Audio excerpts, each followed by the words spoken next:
नमस्कार दर्शकों, आपका हमारे चैनल में बहुत स्वागत है।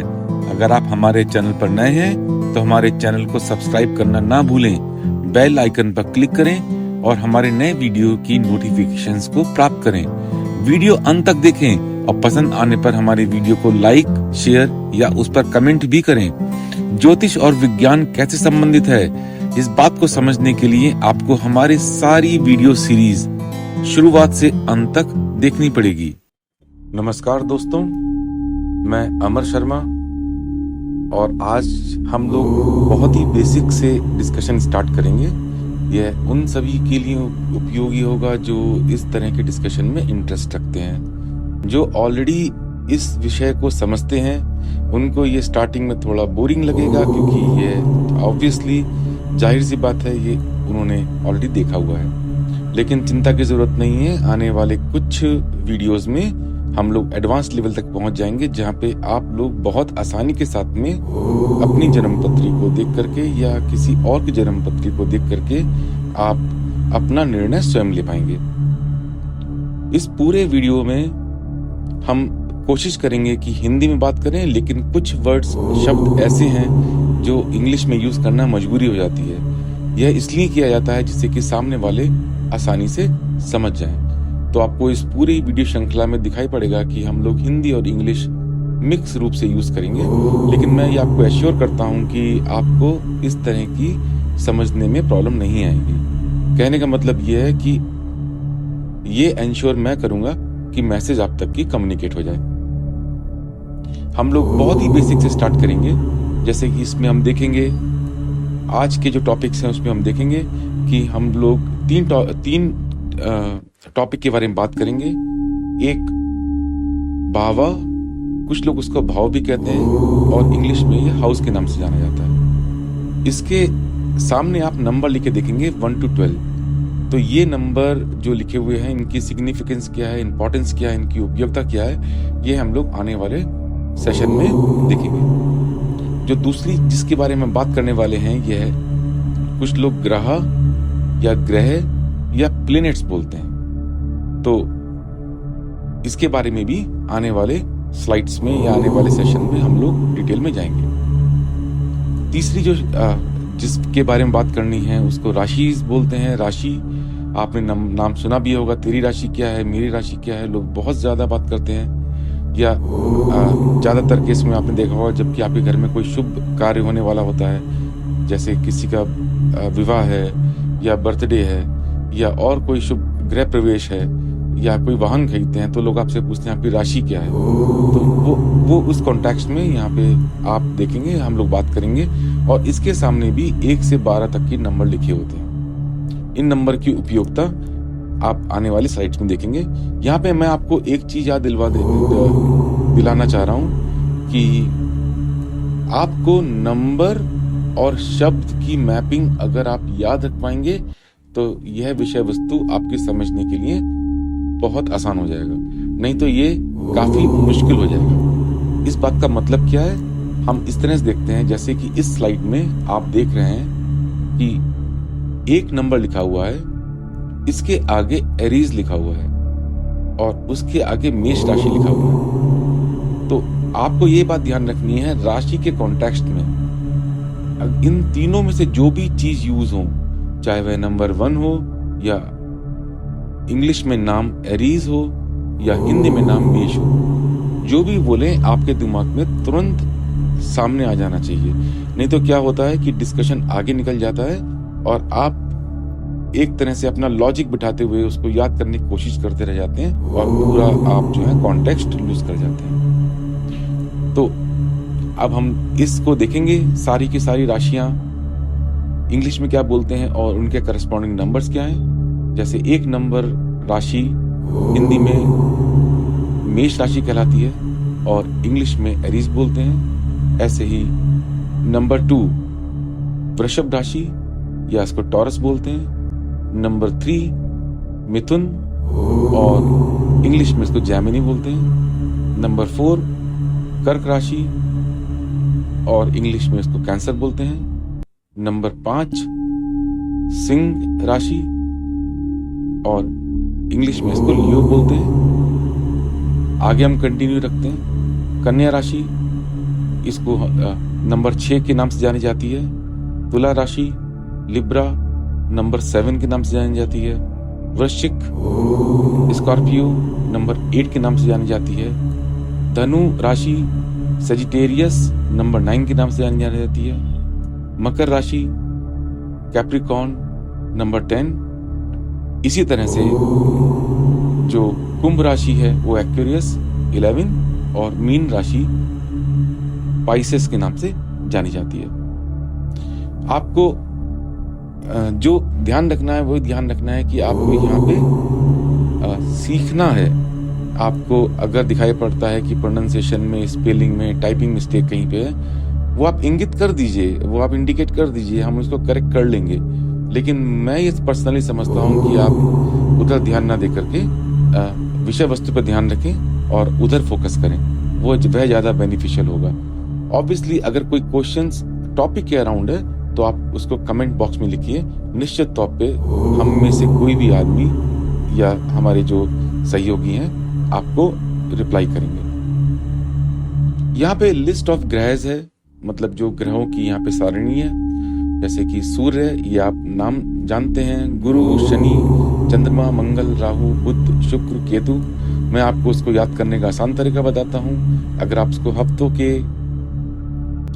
उससे जोड़ पाएंगे तो आप देखेंगे ये बहुत आसान तरीके से आप याद कर सकते हैं इसको। जैसे कि सूर्य, उसके बाद चंद्र, मंगल, बुध, बृहस्पति या गुरु, शुक्र, शनि, उसके बाद में राहु और केतु। यहाँ पे मैं देख पा रहा हूँ कि यहाँ पे 6 मेंशन है। आपसे ये रिक्वेस्ट है, आप कृपया करके बताइए कमेंट बॉक्स में दो यहाँ पे कौन कौन से मिसिंग है। मैंने जस्ट आपको अभी सारे के सारे लिस्ट किए थे। ये आपके लिए छोटी सी एक्सरसाइज है जो आपको नींद से जागे रखने में हेल्प करेगी। यह एक बहुत कॉमन क्वेश्चन है कि आपकी राशि क्या है। फॉर एग्जाम्पल, जितने भी न्यूज चैनल हैं वहाँ पे एक राशि का छोटा सा पोर्शन रहता है, या न्यूज़पेपर है वहाँ पे राशि क्या आती है, या कोई मैगजीन पढ़ते हैं वहाँ पे भी आपको राशि और उसके आगे आपका दिन कैसा रहेगा ऐसा कुछ लिख के आता है। बहुत सारे ऐप्स हैं, SMS हैं, व्हाट्सएप हैं कि आपका दिन कैसा रहेगा, लेकिन आपको खुद ही नहीं पता होता कि मेरी राशि कौन सी है। कई बार आप कंफ्यूज हो जाते हैं कि मुझे दिन के हिसाब से, डेट ऑफ बर्थ के हिसाब से देखनी है। कई बार आप सोचते हैं कि ये राशि मेरे जन्म के समय के हिसाब से होती है, या फिर कई बार आप ये सोचते हैं मेरा नाम अगर अमर है तो मेष होगी, या इस तरह से आप कंफ्यूज होते हैं। बहुत आसान तरीका है पता लगाने का। आप किसी भी फेमस वेबसाइट से अपनी आप डेट ऑफ बर्थ, नाम, प्लेस ऑफ बर्थ लगा करके नॉर्थ इंडियन आप चार्ट को जनरेट कर लीजिए। वहाँ पे एक लग्न कुंडली आएगी। लग्न कुंडली ऐसी कुछ दिखाई पड़ती है जैसे आप यहाँ इस समय शीट पे देख पा रहे हैं। इस शीट को देख रहे हैं आप तो आपको दिखाई पड़ेगा कि इसमें विभिन्न तरह के नंबर लिखे हुए हैं। मैं आपको एक चीज बता देना चाह रहा हूँ, यहाँ पे ये नंबर, हाउस नंबर कहीं भी नहीं लिखा हुआ। इस समय जो नंबर लिखे हुए हैं वो केवल राशि नंबर लिखे हुए हैं और ग्रह के नाम लिखे हुए हैं। तो मैं आपको याद होगा कि मैंने स्टार्टिंग में बोला था कि भाव, भावा या हाउस नंबर, उनके आगे भी 1 to 12 लिखा होता है। लेकिन इस समय की परिस्थिति में जो चित्र आपके सामने दिखाया जा रहा है, इस समय केवल के केवल राशि लिखी हुई है, राशि के नंबर लिखे हुए हैं और उनके ग्रह लिखे हुए हैं या प्लैनेट्स लिखे हुए हैं। अगर आपको पता लगाना है कि आपकी जन्म राशि कौन सी है, बहुत आसान है। आप ऐसी ही राशि, ऐसा ही कुंडली, लग्न कुंडली, मैं फिर से रिपीट करता हूँ, लग्न कुंडली।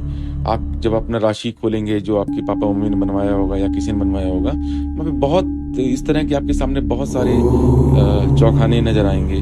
लेकिन आपको वो चूज करना है जिसमें लग्न, या तो यहाँ पे ला लिखा हो जैसा कि आप देख पा रहे हैं, फर्स्ट स्क्वायर में ला लिखा हुआ है यहाँ पे ये, या यहाँ पे लग्न लिखा होगा।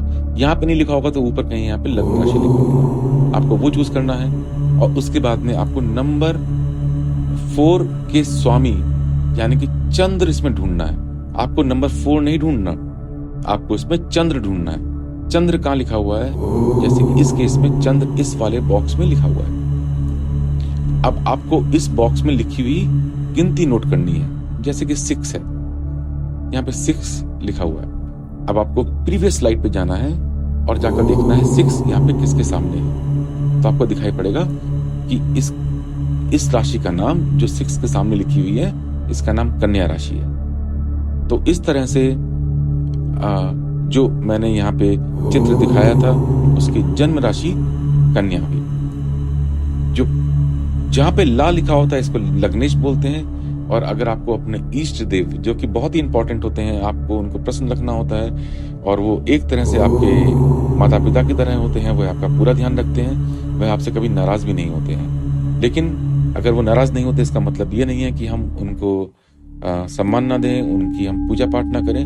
तो अगर आप यहाँ से पहले हाउस से अगर आप 5 गिनते हैं और इंक्लूडिंग होता है, पूरे डिस्कशन में आप देखेंगे हम लोग इंक्लूडिंग करेंगे। इंक्लूडिंग का मतलब होता है जहां से हम गिनती स्टार्ट करेंगे उसको भी काउंट करेंगे। तो 1 2 3 4 5 ये आपकी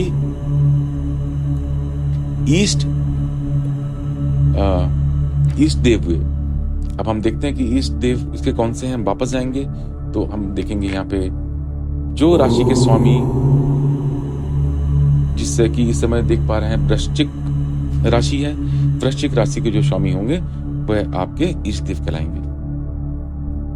हम अगली स्लाइड पे आते हैं और देखते हैं यहाँ पे क्या लिखा हुआ है। यहाँ पे ग्रह की ड्यूरेशन, जो ग्रह हमारे होते हैं और उनकी ड्यूरेशन, थोड़ा सा ये डीप विषय है जो आने वाले दिनों में मालूम पड़ेगा।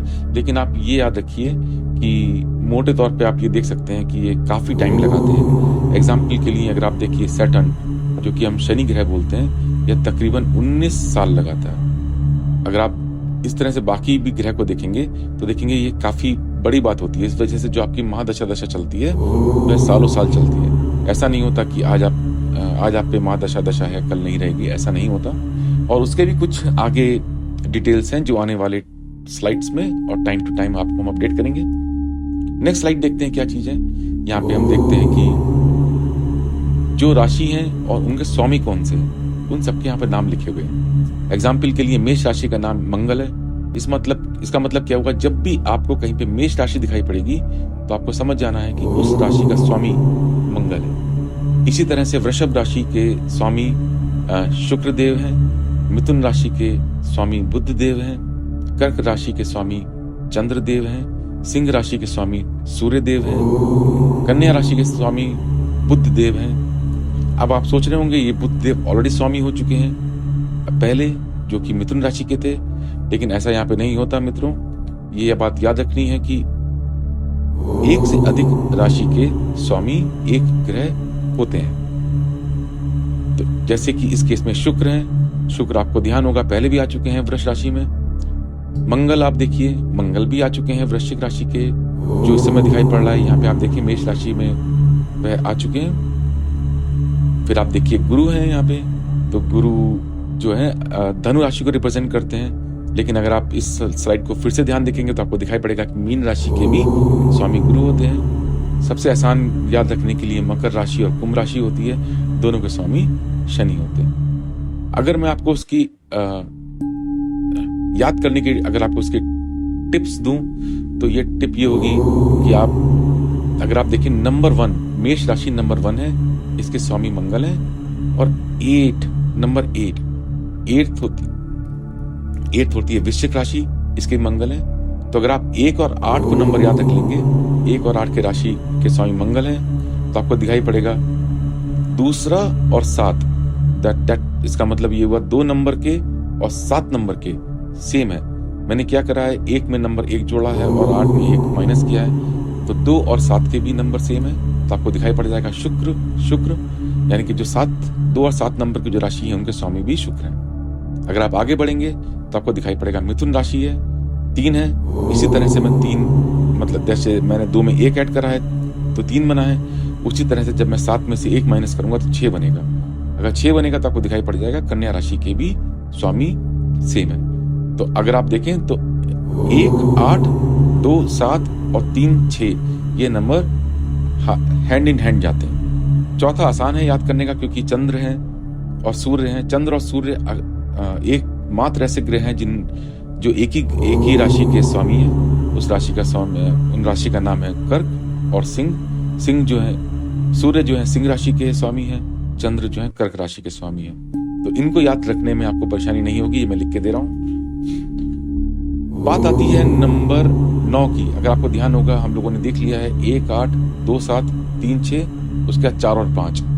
जब बात आती है 9 की, तो 9 और 12 अगर आप ध्यान दें तो आपको धनु राशि नजर आता है और मीन राशि नजर आता है। धनु और मीन राशि आपको नजर आता है 9, 12। बचे हुए 10, 11 ये शनि ग्रह जी इसको रिप्रेजेंट करते हैं जी। मैं अभी यहाँ पे ब्रेक लेता हूँ और दोबारा फिर से आपके सामने एक छोटी सी क्विज लेके आता हूँ। Thank you.